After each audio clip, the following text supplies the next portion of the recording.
today we have Mr. Charan Sethi, president of Tien Sher Group with us, and he has built a multi-million-dollar empire by working hard, showing resilience, and having a positive attitude. He is an inspiration to many and a living example that it's possible to build an empire from scratch if you can show resilience.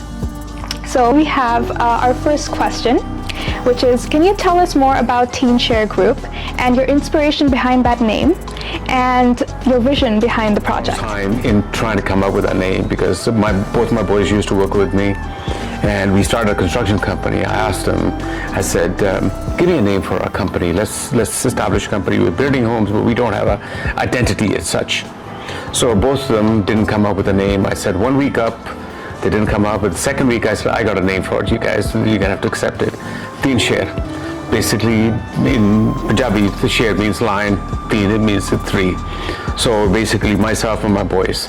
That's basically how it all started with, which came out of a very genuine way, because that's how we started it. That's who we were at that point. And here we are, 16, 17 years later.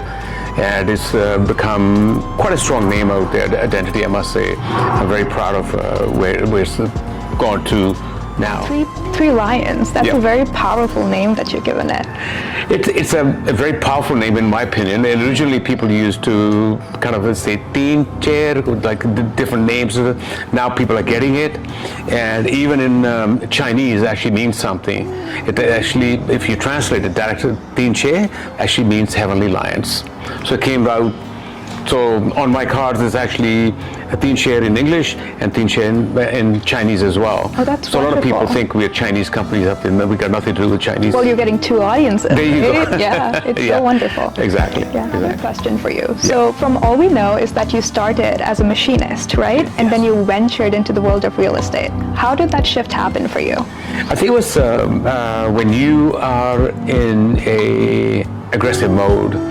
So we came from England to here to be somebody, be something, and to be as a machinist and have a limit on your growth, because that's what we were. We were at so many hours in a day, so many hours you get paid for, then you go home, and there's no room for growth. And that's when we started looking at, what are we going to do? And gradually over time, and basically discovered that real estate is my passion, housing is my passion. So I started taking a course on selling real estate. Right. It's an odd day too, because when I became a realtor was April 1, 1985. So I was an April Fool. Well, a memorable day too. Yeah, it was. Yeah. It's actually very memorable for me. Yeah. That's wonderful. When this big shift happened for you, did you have some people in your life that inspired it and supported you throughout it? I think I'm a self-wired person. Mm-hmm. I'm wired up like that. I can't sit still. My wife will actually tell you that I can't sit still. I'm not. It's just me. And I think having that drive behind you, it was good. And I remember one time, downstairs in the lower level of the home, making cold calls. And I would cold call for 6 to 8 hours a day. And one day she came home, opened the door, she said, why don't you give this up? You were making good amount of money when you were a machinist. I said, out. Close the door behind you. And that basically, she said, okay, he's going to do what he's going to do. So let him be. And here we are. Well, a wonderful beginning for a self-made man like you. You know what? If you got the drive, I personally believe if you got the drive, you can do anything you want. Yeah. Anything you want. The will to succeed, I see. It's not up here. It's not up here. It's here. It's a gut feeling about something. If you're not passionate about what you do, and I think that's where people lose out. I don't give up. You know what? Don't you ever tell me I can't do it. Don't you ever tell me that, because even if I don't want to do it, I'll show you it can't be done. I will do it. That's the spirit. Yeah, absolutely. Yeah. I feel for young people, it's very important to have role models that show the spirit, the will, because we'll have multiple challenges in our life, right? But if you have that core value that you can do it, you have that in you, that you can prove to the world that you can do it, well, that's the spirit that's inspiring. And I mentor a lot of young people now. I mean, the oldest person I mentor right now is 55, because he wasn't getting anywhere. Heard about me that I do mentor, and that's the way to do it. Is every morning get up, read something which is inspirational, go to bed reading something inspirational. It doesn't have to be like a book. It can be a simple little saying or something. And I do that. I think Pujaji, I share with Pujaji sometime as well, and I share with a lot of other people in the morning, and it just inspires me to inspire other people, and when other people get inspired, and I get inspired about it. And I mean, I've had really good amount of mentors myself.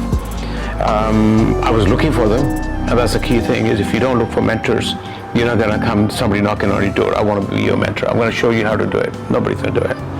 You got to have the drive to learn, you got to have the drive to follow instructions, and you got to have the stamina to stay with it. Absolutely. And the focus. And a lot of people just lose the focus in what they want to do, and they get sidetracked so much. It's just incredible how they do that. Yeah. Speaking of focus, have you ever had some challenges in your business, especially in the 80s or 90s, that are different from today's challenges, that have impacted your focus just a little bit? Same question got asked of me when I was named one of the legends of real estate, and I was on stage with 3 other prominent developers. I mean, I'm talking about big people, and they asked me, have you had any challenges? I said, I don't know. Like, every challenge is life is a challenge. You get up in the morning is a challenge. Shall I get up? Shall I not get up? Right? So shall I get out of the house or shall I not get up? So I actually, thrive on challenges. I thrive on stress. I thrive on just the goal. I don't know. As I say, I'm just wired up differently to a lot of people. It's a very unique approach to life. I would say to myself, I'm a little weird on that part of it. Well, I wouldn't call it weird. Honestly, you're looking at challenges like opportunities, which is a very positive outlook to life, which 100%. Is very inspiring. 100%. Like, if you look at the challenge, so let's say if you have a goal, I want to go from there to there, that's what I want to achieve. But that's the only goal you have. That's the only thing you're going to do. And you're not going to look at all the potholes in the middle where, oh, this may happen to me, this may happen to me, this may happen to me. That's disgusting, because the thing is, life is not that straightforward. So if you want to go, just go. Yes, you're going to get challenges in between, overcome them, move on. But stay focused. Stay focused. Well, thank you for that. Yeah. I wanted to ask, so you've worked so hard in establishing your empire. Do you believe that you would like to pass some traits down to your family, to your children? And if so, how do you help them in their career? I think I'm not willing to help anybody who's not willing to help themselves. That's me. Sorry, I'm like that again. I think if anybody, either my children or somebody else within my company or other people, they want to turn around and say, I want to learn this, I want to be this, I'm there to help them. We have a number of people in our office. Both my boys work with me, and it's up to them to say, okay, I want to be up here. And when you're at my age, I'm 72, turning 73 pretty soon, you turn around and say, how far do you go? Well, as far as I'm concerned, I keep on going till I drop dead.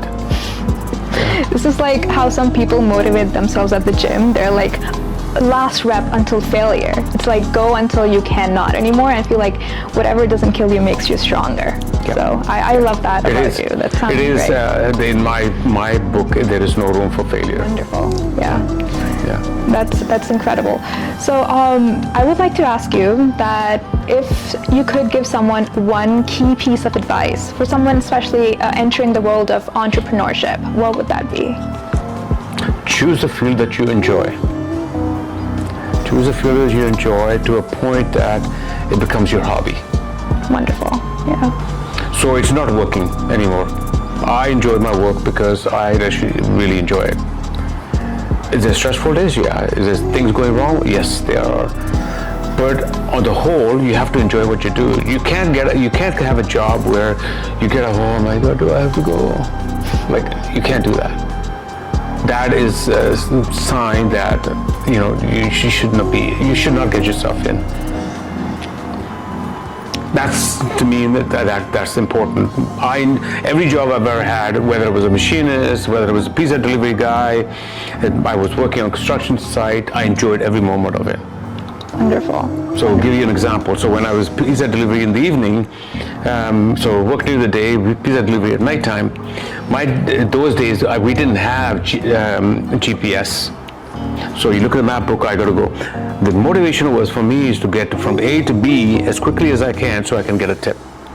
Wonderful. Right? Well, whatever. So I made it very enjoyable experience. So I love how you're adding your rewards in your challenges, which is wonderful, which is a great way to think about it as well. But at the end of the day, I mean, what does it matter at the end of the day? At the end of the day, you got to feel good about yourself. Have you achieved it? So whether it's financial reward or it's just mental reward, it doesn't really matter. It's what benefit comes out of you as a person. Right, right. Well, we've all heard about your breakthrough projects like Quattro, Venue, Balance, and how you've transformed the Valley District into something wonderful now. So would you like to share your experiences working on those projects? Yeah, I mean, when that was an accidental buy, so we used to drive by the property all the time, and it seemed like nobody wanted to buy it, and there was a sign up there for sale, but they had ivy growing on it, so which means it's been there a few years. So I started looking at it, what's happening in the area, and we used to build single-family home once in a while there at that point, and I said, there's an opportunity here. So I started looking into what the city wants in that area, and it caught me right away. There is something very special about it, and it was a lot of drug addicts at that moment, a lot of homeless people at that time, and you didn't feel safe getting out of a vehicle at that point. True. You just did not. But the massive land was there. So we started working with the previous mayor, was Doug McCallum. Then the current mayor at that time was Diane Watts. So I interviewed both of them, what they see, and the vision just came to me. We're in line. We're in line what we want to do with that piece of dirt, I call it. And from there on, we started doing some concept drawings.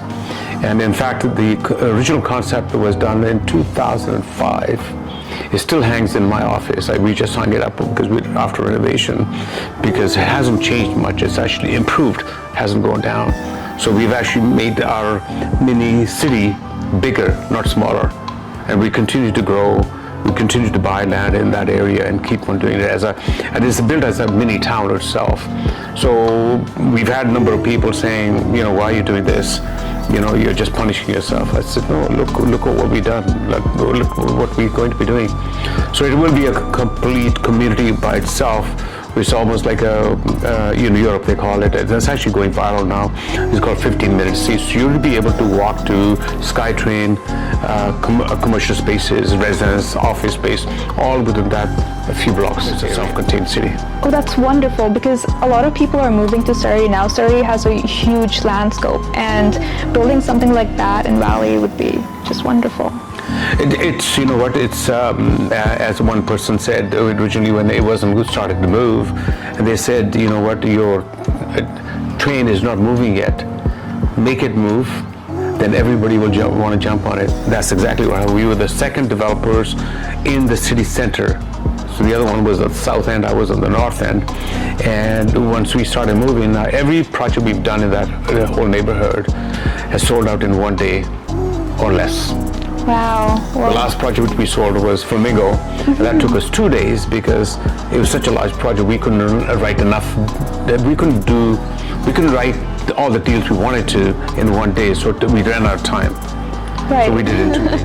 That is wonderful. Well, that shows that you're such a visionary leader. Like in our society, our community, we strive on visionary leaders that provide us with opportunities in this community. So we thank you. We thank you for that, for your service here. You're welcome. Yeah, you've created a beautiful legacy for your generations to come, and you've provided this community with so many opportunities. And for that, Entertainment Magazine thanks you. You're welcome.